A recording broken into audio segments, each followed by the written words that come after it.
Hi, good morning, everybody. Ann here from Home Wellness. Thanks for tuning in. I wanted to just jump on here for a few minutes today and mention to you something along the lines of yet another epiphany, but I'll tell you what, it's probably more along the lines of, gosh, just something I never thought about before. When you're an unhealthy person like myself trying to get healthy and awareness is coming to you, you realize that a lot of your past may put you in a frame of mind. Now, I know, like, not everybody is like this and not everybody's situation is the same. So I'm not talking to everybody in every situation here, but at least for me, I am starting to find, and I don't know if it's something that you can even pick up on my channel, that I've caught myself on a few times. And it's that I believe that abuse and trauma has the tendency to make you a little bit of a selfish thinker.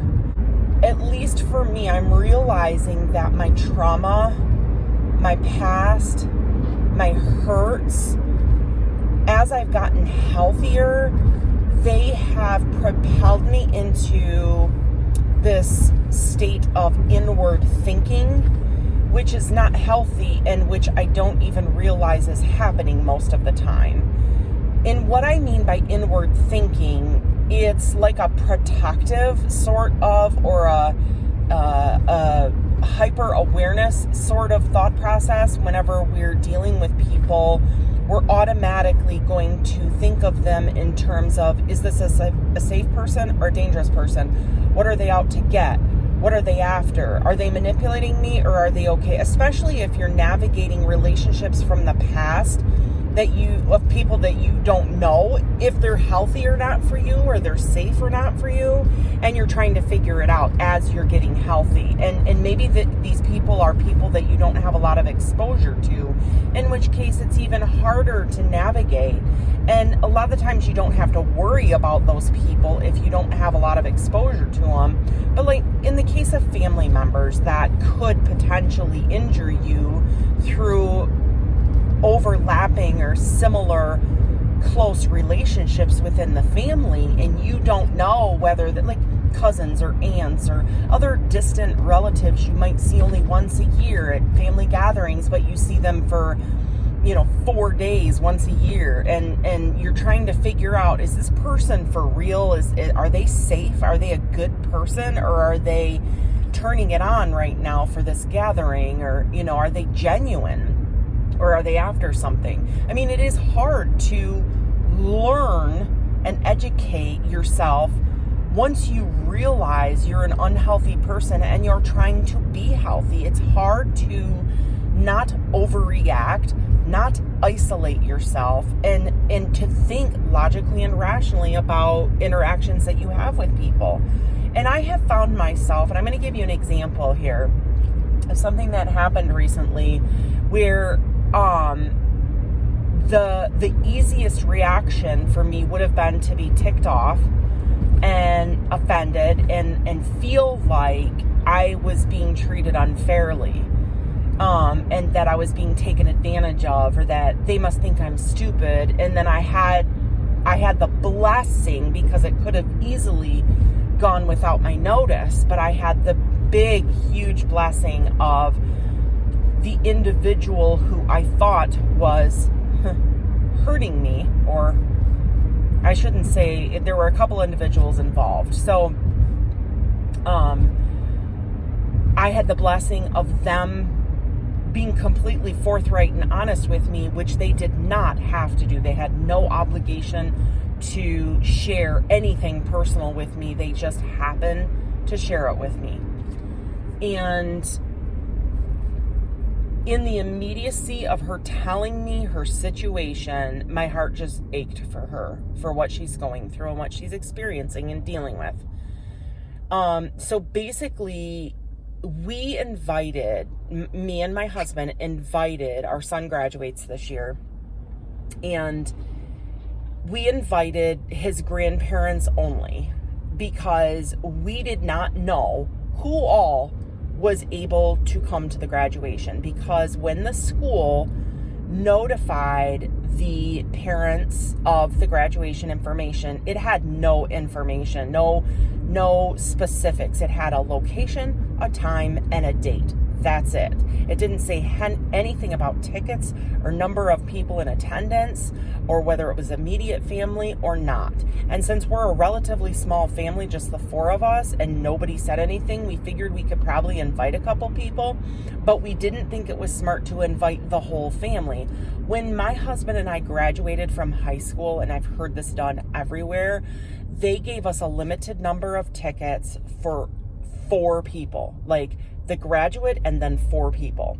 So, and granted, that was 35 years ago or whatever, but still, and we could have very easily called the school, but, and gotten specific information, but we also personally did not want a huge mass and throng of people, especially in particular with my family. I didn't want, me and my husband both did not want the risk, because it tends to happen with my family. We did not want to risk any sort of comments or antagonism or drama with my family that tends to happen when the certain family members get together. So we thought it was safe enough to invite the grandparents, my husband's parents, who are pretty easy to get along with. And his mother, my husband's mother, my mother-in-law, called the day before graduation and asked if his sister could come, who was not previously invited to the graduation. And in the moment, he and I were both like, it's just one more person, no big deal.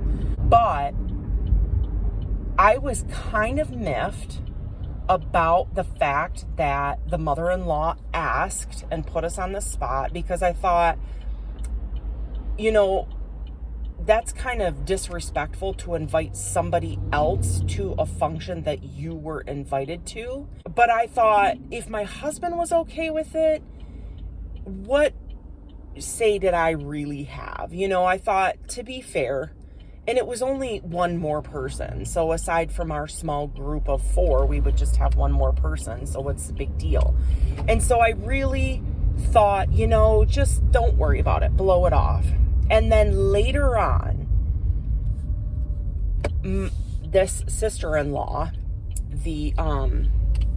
my husband's sister, actually wound up telling me in private that she really, and everything went well. It was a great time. And we enjoyed each other's company and had a great visit and a great graduation. She told me that she had just gone through a really nasty breakup with, I think it's her 4th boyfriend since she left her husband.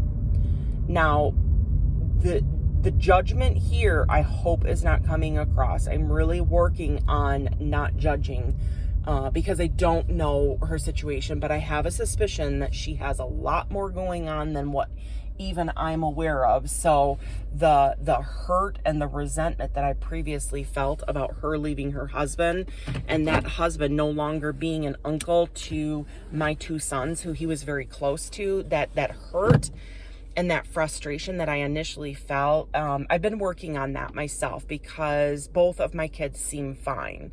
So what business is it of mine to be all hurt? You know, it's kind of like, let's just try to be reasonable about this, Anne. So then she was telling me that they had this breakup, and I happen to know that the person that she was dating is extremely unhealthy himself.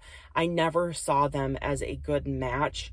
And I was concerned very recently when we had a family get together on Mother's Day about how things would go with their relationship, because I saw it as not going to be a good situation. And sure enough, they broke up, and it's rough. It's rough, very rough for both of them. They're both very unhealthy and having difficulties in their own personal lives regulating what is going on in their minds and their hearts. They're each in a very rough place, and I feel for them. I don't know all of the details, but she had told me that she really, really appreciated being able to come to my son's graduation, and it meant a lot to her. And I thought to myself, wow. And she made a point to say that she didn't want to tell us about the breakup at the graduation because she didn't want to steal my son's thunder. So that was extremely thoughtful of her and very respectful of her. And I appreciated that, and I told her so. And I told her, if she needs anything, we're here for her. We love her. But it occurred to me later, like if I had gotten pissed off and pouty about the fact that my mother-in-law had invited her along, the sister-in-law, that could have made a bad situation, a very uncomfortable and struggling type of a situation for her and them, because my husband's parents are worried about her, of course. Very, like, much worse, much worse. So I look back on that experience and what happened, what I wound up finding out about, and I realized we don't know everything. We don't know everything. We really don't know what someone else is going through. We don't know where their head's at. And it has really kind of knocked me upside the head and said, hey, Anne, be a little bit more compassionate. I mean, I have always thought I was a compassionate person, but I've also realized I'm a selfish person. I don't want to misconstrue what I'm trying to say. You have to be careful of unhealthy people and people who are trying to take advantage and manipulate you or someone you love. That's a whole different story. But in this case, there was none of that going on. It had nothing to do with any sort of manipulation or abuse or any sort of toxic behavior.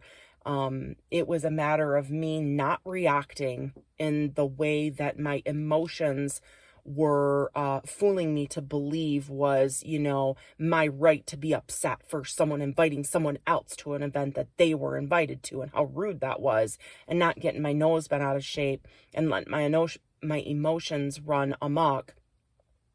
And that actually wound up paying off, because I wound up finding out that the person who was invited by the guest who had been invited was actually going through something really traumatic and having a really hard time, and also was extremely grateful to be around family and have a happy event like that. So it just warms my heart and reminds me to be a lot more understanding and a lot more empathetic towards what other people are going through and especially when my emotions get out of control. So thanks for taking the time to listen to my 2 cents from Home Wellness with Anne. Thank you so much for joining me, guys. Till next time, take care of you. Bye.